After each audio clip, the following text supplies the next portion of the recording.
नमस्कार दोस्तों, स्वागत है आपका अपने YouTube channel vision learning point में। आज हम लोग पढ़ेंगे जीएस के 50 क्वेश्चन जो बहुत ही इम्पोर्टेंट हैं और जो है वीडियो और एग्ज़ाम में आने के चांसेस हैं। 50 क्वेश्चन रहेंगे जो मतलब प्रैक्टिस सेट के हैं, तो 50 क्वेश्चन इसमें से पढ़ लेंगे। अगली क्लास में आपको अगले 50 क्वेश्चन मिल जाएंगे। बहुत ही इंपॉर्टेंट रहेंगे क्योंकि इसमें से क्वेश्चन पूछे भी जा चुके हैं और पूछे भी जा सकते हैं। सबसे पहला क्वेश्चन दिया हुआ है, हड़प्पा काल का इनमें से कौन सा नगर 3 भागों में विभाजित था। यानी कि जो 4 ऑप्शन दे रखे हैं इसमें हड़प्पा काल का ऐसा कौन सा नगर है जो 3 भागों में विभाजित था। अब ऑप्शन ए है लोथल, मोहनजोदड़ो, फिर कालीबंगा या धौलावीरा। तो इसमें 3 भागों में कौन सा विभाजित था ये बताना है। तो इसमें ऑप्शन देख लेंगे, धौलावीरा हो जाएगा ऑप्शन डी। यानी कि जो धौलावीरा है ये 3 भागों में विभाजित था और बाकी जो है ये 3 भागों में विभाजित नहीं थे। फिर अगला क्वेश्चन है, निम्न में कौन सा उपवेद नहीं है। अब देखिए उपवेद कौन सा नहीं ये बताना है। तो उपवेद कौन सा नहीं, जैसे ऑप्शन है धनुर्वेद, फिर शस्त्र शास्त्र, आयुर्वेद या योग वेद। इसमें उपयोद मतलब हो जाएगा ऑप्शन डी। यानी कि उपयोद जो है कौन सा नहीं है, तो ऑप्शन डी योग वेद जो है ये उपवेद नहीं है। फिर अगला क्वेश्चन देखते हैं। अगला क्वेश्चन है, पहली बार भारत पर आक्रमण करने वाला मुस्लिम कौन था। यानी कि जो भारत पर आक्रमण हुआ था तो ऐसा पहला मुस्लिम कौन सा था जिसने भारत पर पहली बार आक्रमण किया था सबसे पहले। तो सबसे पहले आक्रमण किया था मोहम्मद बिन कासिम ने। मोहम्मद बिन कासिम यानी कि ऑप्शन सी जो है सबसे पहला मुस्लिम आक्रमण करने वाला मोहम्मद बिन कासिम था। फिर अगला क्वेश्चन है, खजुराहो के समूह के प्रसिद्ध स्मारक। ये जो खजुराहो के प्रसिद्ध स्मारक हैं किस राज्य में है ये बताना है। तो इसमें ऑप्शन उत्तर प्रदेश, राजस्थान, मध्य प्रदेश या महाराष्ट्र। तो ऑप्शन बी हो जाएगा मध्य प्रदेश। खजुराहो के जो मंदिर या प्रसिद्ध स्मारक हैं कहाँ हैं, मध्य प्रदेश में है। फिर अगला क्वेश्चन देखते हैं, पाल साम्राज्य भारत के किस हिस्से से संबंधित है। यानी कि जो पाल साम्राज्य है ये भारत के किस हिस्से से संबंधित है, यानी कि कौन से हिस्से में जो है ये राज करता था, तो ये बताना है। तो इसमें हो जाएगा ऑप्शन बी यानी कि पूर्वी हिस्से से संबंधित है। फिर है, दक्षिण भारत के किस राजा ने 1741 ईस्वी में कोलाचेल की लड़ाई में डच ईस्ट इंडिया कंपनी को परास्त कर दिया था। यानी कि दक्षिण भारत का कौन सा राजा था जिसने डच ईस्ट इंडिया कंपनी को पराजित कर दिया था ये बताना है। तो इसमें ऑप्शन कौन सा हो जाएगा, मार्तंड वर्मा, ऑप्शन सी मार्तंड वर्मा तो इसने जो है पराजित कर दिया था। फिर अगला क्वेश्चन देखते हैं। अगला क्वेश्चन है, प्लासी का युद्ध कब लड़ा गया। अब देखिए प्लासी का युद्ध या बक्सर का युद्ध जो है ये ज़्यादा पूछा जाता है कि कब लड़ा गया, कभी कभी इनकी डेट भी पूछ लेता है। तो इसमें जो है 4 ऑप्शन दे रखे हैं। तो प्लासी का युद्ध कब लड़ा गया था, 1757 में लड़ा गया था। अगर पूछ ले बक्सर का युद्ध कब लड़ा गया था, तो बक्सर का युद्ध 1764 में लड़ा गया था। तो ये आप लोग ध्यान रखेंगे, बक्सर का युद्ध लड़ा गया था। फिर बक्सर के युद्ध में ईस्ट इंडिया कंपनी मुगल सम्राट को प्रतिवर्ष कितने लाख रुपए का भुगतान देने को सहमत हुई। यानी कि जो पेंशन दी जाती थी, बक्सर युद्ध जो हुआ उसके बाद जो मुगल सम्राट को पेंशन दी जाती थी वो कितने लाख रुपए थी ये बताना है। तो कितने लाख रुपए थी, ऑप्शन इसमें 4 दे रखे हैं। तो इसमें हो जाएगा ऑप्शन बी 26 लाख रुपए। पेंशन कितनी थी, 26 लाख रुपए प्रतिवर्ष। फिर अगला है, निम्नलिखित में कौन सा अधिनियम मांटेग्यू चेम्सफोर्ड रिपोर्ट पर आधारित था। अब देखिए मांटेग्यू चेम्सफोर्ड पूछ रहा है कौन सा रिपोर्ट पर आधारित था। तो इसमें हो जाएगा भारत सरकार अधिनियम 1919। अब देखिए 1919 का था। अगर 1919 है ये पूछ ले तो ये मार्ले मिंटो कहा जाता था, मार्ले मिंटो रिपोर्ट। तो ये याद रखेंगे, अगर 1909 पूछेगा तो मार्ले मिंटो हो जाएगा, 1919 है मांटेग्यू चेम्सफोर्ड ठीक रिपोर्ट। फिर अगला क्वेश्चन है, किसने सबसे पहले 1935 में संविधान सभा का सुझाव प्रस्तावित किया था। यानी कि संविधान सभा का सुझाव सबसे पहले किसने प्रस्तावित किया था, तो ये बताना है। तो इसमें हो जाएगा, अब बताइए कौन सा हो जाएगा। तो इसमें हो गया हमारा ऑप्शन, तो 110 इसमें हो जाएगा option D M N Roy ने जो है सबसे पहले संविधान सभा का सुझाव प्रस्तावित किया था। फिर अगला क्वेश्चन देखते हैं, भारतीय संविधान सभा में कुल कितनी महिला सदस्य थी। यानी कि इसमें महिला सदस्य बताना है कितनी थी। तो कुल कितनी महिला सदस्य थी संविधान सभा में, तो इसमें 15 महिलाएं सदस्य थी। ऑप्शन सी इसका सही हो जाएगा, 15 महिला सदस्य थी। संविधान सभा की अल्पसंख्यकों की उप समिति के अध्यक्ष का नाम बताना है। यानी कि जो संविधान सभा थी उसमें जो अल्पसंख्यक थे उनकी उप समिति के अध्यक्ष कौन थे ये बताना है, उनका नाम।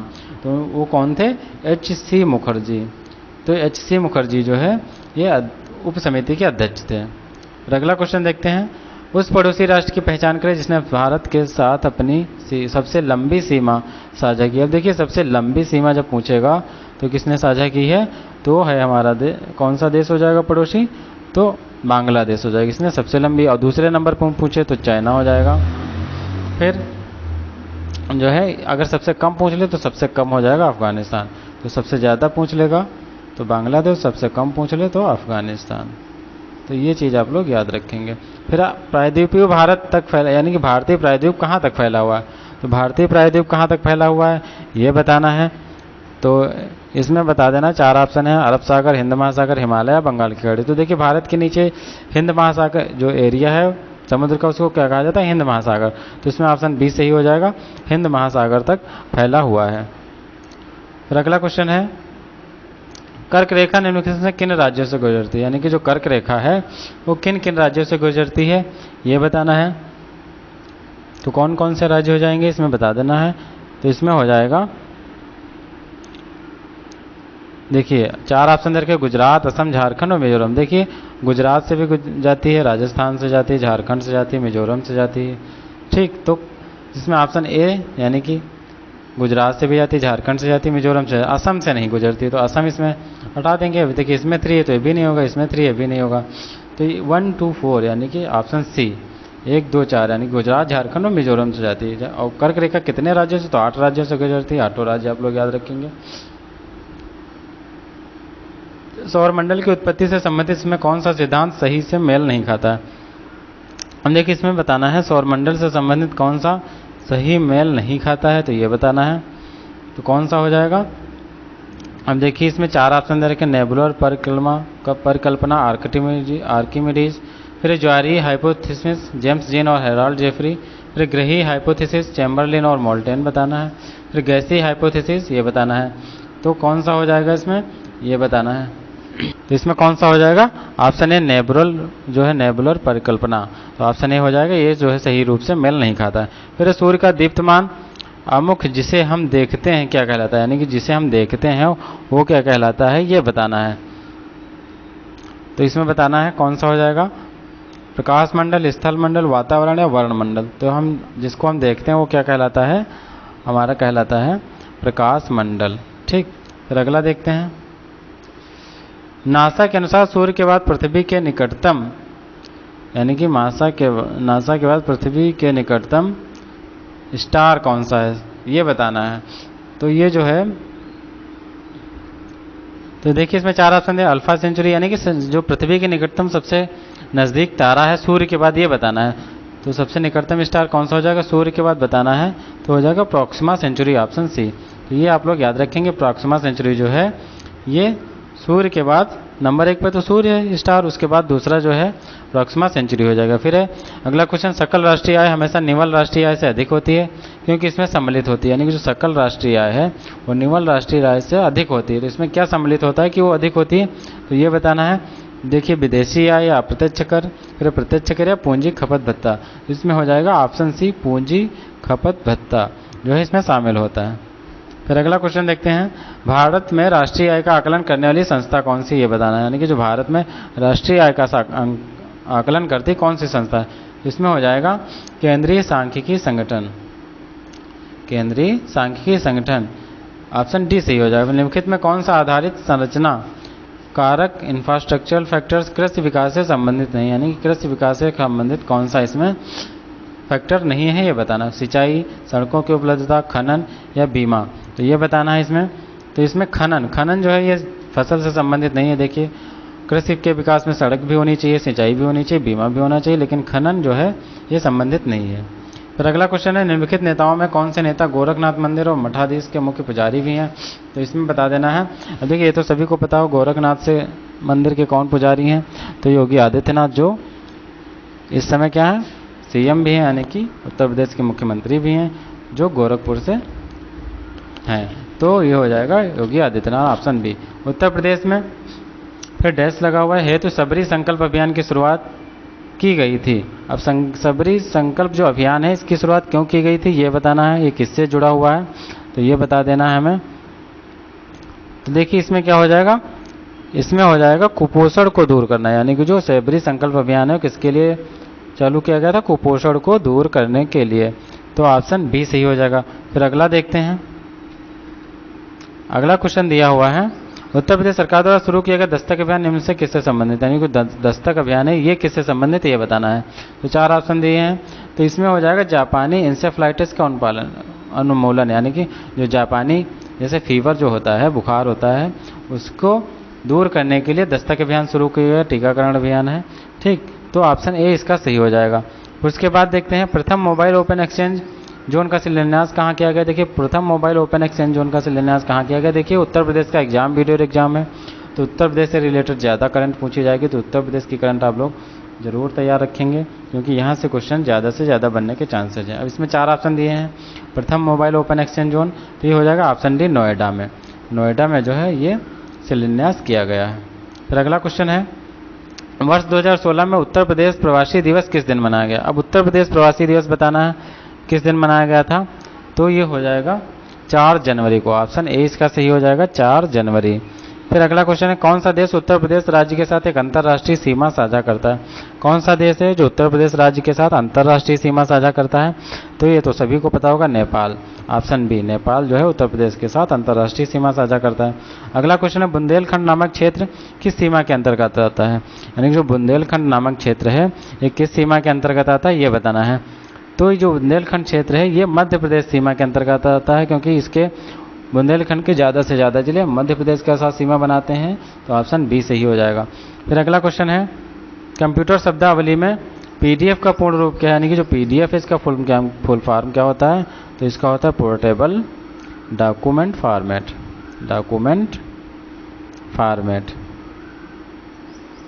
तो ऑप्शन डी सही हो जाएगा, पोर्टेबल डॉक्यूमेंट फॉर्मेट। अगला क्वेश्चन है, निम्नलिखित में कौन सी कुंजी पटल लघुपथ यानी कि कीबोर्ड शॉर्टकट विंडोज प्रचालन प्रणाली यानी कि ऑपरेटिंग सिस्टम में स्टार्ट मेनू को दर्शाती है। अब स्टार्ट मेनू को कौन सी की दर्शाती है ये बताना है। तो स्टार्ट मेनू को कौन सी की दर्शाएगी, तो ये हो जाएगा option C, control plus ESC। तो ये जो है कि स्टार्ट मेनू को दर्शाती है। फिर अगला क्वेश्चन है, निम्नलिखित में किस व्यक्ति को कंप्यूटिंग के जनक के रूप में जाना जाता है। कंप्यूटर का जनक किसे कहते हैं, यानी कि कंप्यूटर के पिता किसे कहते हैं, तो सभी को पता होगा, चार्ल्स बेबेज को कंप्यूटर्स के पिता कहते हैं, तो ऑप्शन ए इसका सही हो जाएगा। फिर अगला क्वेश्चन देखते हैं, RPF का पूरा नाम क्या है। इसका उपयोग IT सेक्टर में RFP दस्तावेज के संदर्भ में किया जाता है। RFP का पूरा नाम बताना है क्या है, यानी कि फुल फॉर्म बताना है, जो IT सेक्टर में यूज होती है, तो ये हो जाएगा request for petition. Option B हो जाएगा, रिक्वेस्ट फॉर पिटीशन। तो ये चीज़ आप लोग याद रखेंगे, रिक्वेस्ट फॉर पिटीशन, तो ये हो जाएगा इसका फुल फॉर्म। फिर अगला क्वेश्चन देखते हैं। अगला क्वेश्चन है, वाटसन कंप्यूटर निम्नलिखित में से किस कंपनी का प्रोडक्ट है, यानी कि जो वाटसन कंप्यूटर है ये किस कंपनी का प्रोडक्ट है, कौन सी कंपनी बनाती है, तो IBM बनाती है, IBM इंटरनेशनल बिजनेस मशीन, ये फुल फॉर्म होता है। माप इकाइयों की CGS प्रणाली निम्नलिखित से क्या परिभाषा। CGS बताना है, CGS का बताना है कौन सा पैमाना है, तो इसमें याद रखेंगे C से होता है सेंटीमीटर, G से ग्राम और S से सेकेंड, तो CGS हो जाएगा, CGS क्या हो जाएगा, सेंटीमीटर, याद रखेंगे आप लोग, सेंटीमीटर हो जाएगा, यहाँ पे लिख लीजिए।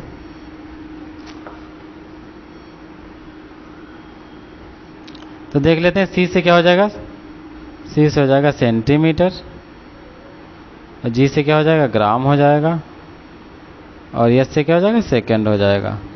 तो ये जो है इसकी फुल फॉर्म है CGS, यानी कि जो अंतर्राष्ट्रीय प्रणाली है माप इकाइयों की, तो ऑप्शन डी इसका सही हो जाएगा, सेंटीमीटर, ग्राम और सेकंड।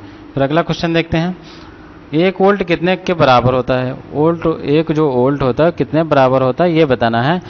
तो ये 1 वोल्ट जो है 1 जूल प्रति कूलाम के बराबर होता है, 1 जूल प्रति कूलाम, तो ये याद रखेंगे। तरल पदार्थ की तुलना में ठोस पदार्थ में परमाणुओं का व्यवस्थापन किस तरह होता है, यानी जो तरल पदार्थ होता है, लिक्विड होता है, उसमें जो ठोस पदार्थ सॉलिड होता है, तो तरल पदार्थ में परमाणु कैसे होते हैं, किस अवस्था में होते हैं, ठोस पदार्थ में। तो ठोस पदार्थ में पूछ रहा है, तो ठोस पदार्थ में बताना किस अवस्था में होते हैं, तो हो जाएगा बहुत बारीकी से बंधे होते हैं, यानी कि आपस में जुड़े हुए होते हैं। जब आपस में जुड़े हुए होते हैं तो वो सॉलिड रूप में रहते हैं, और अगर तो आपस में जुड़े नहीं होंगे तो वो लिक्विड फॉर्म में होंगे, अगर बहुत ही दूर रहेंगे तो गैसियस फॉर्म में होते हैं। फिर अगला क्वेश्चन देखते हैं, हीरा तथा ग्रेफाइट में समान है। हीरा और ग्रेफाइट में समान क्या है ये बताना है। तो हीरा और ग्रेफाइट में क्या समान हो जाएगा, तो इसमें हो जाएगा परमाणु भार। तो इसमें हो जाएगा हीरा तथा ग्रेफाइट में समान बताना है, यानी कि हीरा और ग्रेफाइट में समान क्या है। तो हीरा जो है वो भी विद्युत चालकता यानी कि विद्युत का सुचालक है, और ग्रेफाइट भी विद्युत का सुचालक है। तो ऑप्शन ए हो जाएगा विद्युत चालकता। ठीक, फिर अगला है घाव का अध्ययन क्या कहलाता है। अब देखिए घाव का अध्ययन क्या कहलाता है ये बताना है। तो ऑन्कोलॉजी होता है कैंसर का अध्ययन, इसी तरह से कोलोलॉजी, ट्रोमेटोलॉजी। तो घाव का हमें बताना है, तो घाव का हो जाएगा डर्मेटोलॉजी, यानी कि ऑप्शन डी इसका सही हो जाएगा। फिर अगला क्वेश्चन देखते हैं।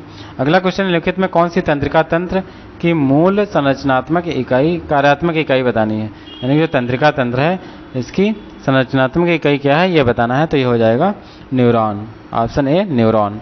फिर हमारे शरीर में कुल पोषक तत्वों तथा खनिजों का 90% शरीर के किस भाग में सर्वाधिक रूप से सोख लिया जाता है, यानी कि जो पोषक तत्व और खनिज हम लोग ग्रहण करते हैं उसका 90% शरीर के कौन सा हिस्सा जो है उसको एब्जॉर्ब कर लेता है, सोख लेता है, ये बताना है।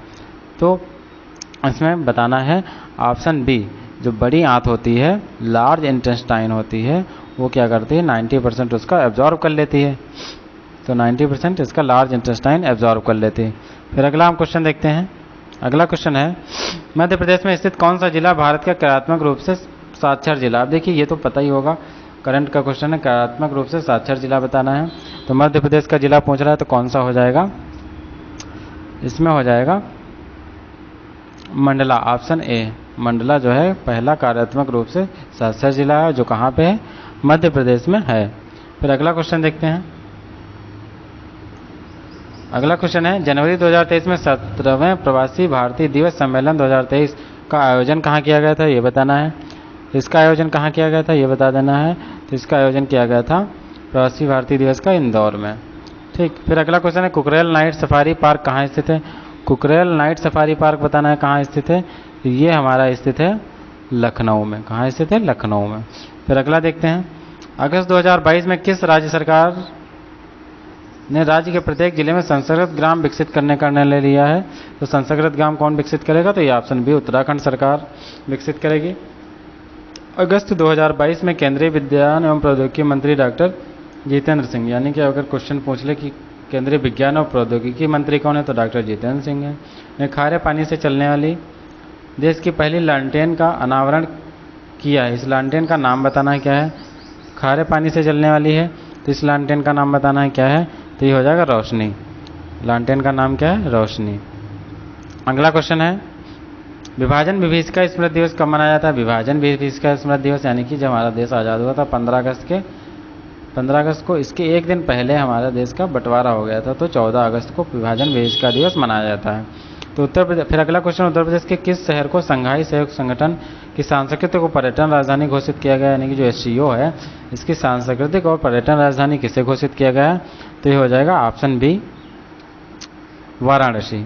ठीक, फिर अगला क्वेश्चन देखते हैं के बिरला फाउंडेशन द्वारा किसे 31वां सरस्वती सम्मान प्रदान किया गया। अब देखिए 31वां सरस्वती सम्मान पूछ रहा है किसे प्रदान किया गया है, तो ये बताना है। तो 31वां सरस्वती सम्मान हो जाएगा हमारा किसे दिया गया है, तो हो जाएगा ऑप्शन डी रामदरस मिश्र। प्रोफेसर रामदरस मिश्र को जो है 31वां सरस्वती सम्मान दिया गया। लेकिन अब 32वां भी पूछ लिया जाएगा, तो अगर 32वां पूछे तो किसको दिया गया है, तो ये दिया गया है शिव शंकरी। किसको दिया गया, शिव शंकरी को दिया गया। और किसके लिए दिया गया, अगर रचना पूछ ले तो दिया गया सूर्यवंशम के लिए। ठीक, तो ये लोग 32वां आप लोग याद रखेंगे, 32वां पूछा जा सकता है। भारत में पर्यावरण संरक्षण अधिनियम कब पारित हुआ, यह बताना है। पर्यावरण संरक्षण अधिनियम कब पारित हुआ, तो ये हो जाएगा ऑप्शन बी 1986 में पारित हुआ था। फिर अगला क्वेश्चन है इको मार्क उन भारतीय उत्पादों किया जाता है। देखिए एक होता है एग मार्क, एक होता है इको मार्क। तो इको मार्क पूछ रहा है किसको दिया जाता है, तो इको मार्क जो है पर्यावरण के प्रति मैत्रीपूर्ण हो, यानी कि जो पर्यावरण है उसके प्रति मैत्रीपूर्ण हो, उनको उन उत्पादों को जो है इको मार्क दिया जाता है। तो ये 50 क्वेश्चन थे जो जीएस से थे, बहुत इंपॉर्टेंट क्वेश्चन है, परीक्षा में पूछे जा सकते हैं। तो आप लोग क्या करेंगे, 1-2 बार इसका रिवीजन कर लेंगे और वीडियो कैसा लगा जरूर बताएंगे। अगर चैनल को सब्सक्राइब नहीं किया है तो सब्सक्राइब कर लें। धन्यवाद।